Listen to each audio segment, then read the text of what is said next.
How are we doing, everybody? This is Let's Be Royal Brat. Today on our Bond Tuesdays, now Bond Wednesdays, as I apologize for the delay, we're going to be talking about the next Bond film, The Spy Who Loved Me. Before we start off with this review, hit the like button and subscribe if you haven't already. It means the world that you are liking my videos and being subscribed to the channel.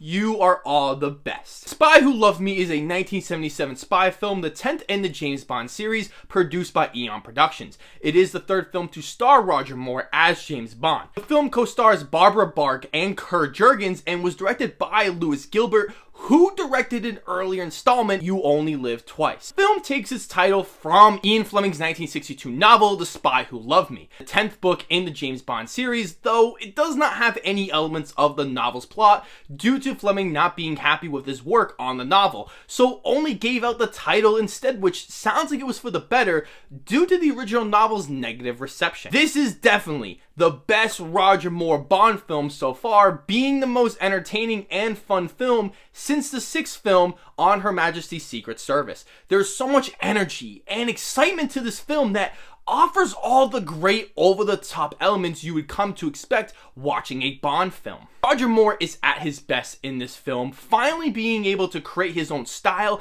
and aesthetic for Bond that he struggled with in the past two films. He fits perfectly in this film, which could be due to having a different direction from Louis Gilbert taking over for Guy Hamilton. Moore thrives in this very over-the-top, silly, entertaining Bond film that is hilarious and has crazy action. Moore himself called the film his personal favorite of his tenure as Bond. Barbara Bach plays Anya Amasov, whose codename is Triple X, and she is one of my favorite Bond girls so far. She proves to be an actual competition to Bond and matches him quite a bit throughout, which made her character feel particularly important to the story as a woman who isn't scared of anybody. Bach's performance is good as well, which boosts the character to be extremely likable and someone who we can actively root for. Their chemistry together was also great and had this real, genuine love for each other, developing Bond's character, which was a nice little surprise. The writing in this film is good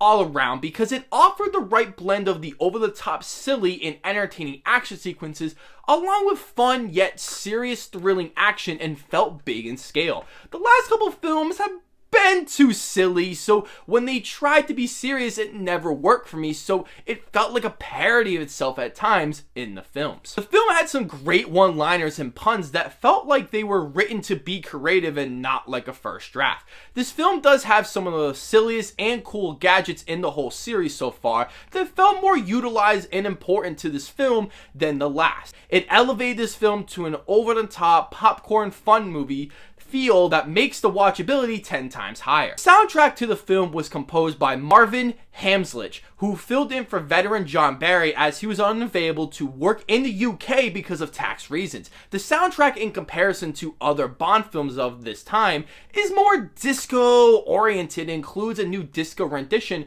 of the James Bond theme titled Bond 77. Several pieces of classical music were also included in the score. This was nominated for Best Original Score, which is well deserving. He also helped compose the title song, Nobody Does It Better, which was a change in the Bond films as all the songs were titled the same as the respective movies. It was also written and performed by Carly Simon, which garnered them both a Best Original Song nomination at the Academy. That is fantastic and fits perfectly with the film. It is sexy, sweet, and has that action sexy feel to it that I enjoy very much. I do think the directing is better in this film with much better shot choice and being able to capture the big scope of the film that even has a bigger budget than earlier Moore films. Louis Gilbert helms the film very well with capturing that fun Bond feel that has his own style and great shot selection for some impressive looking action scenes, especially in the third act. Action is very outrageous and over the top,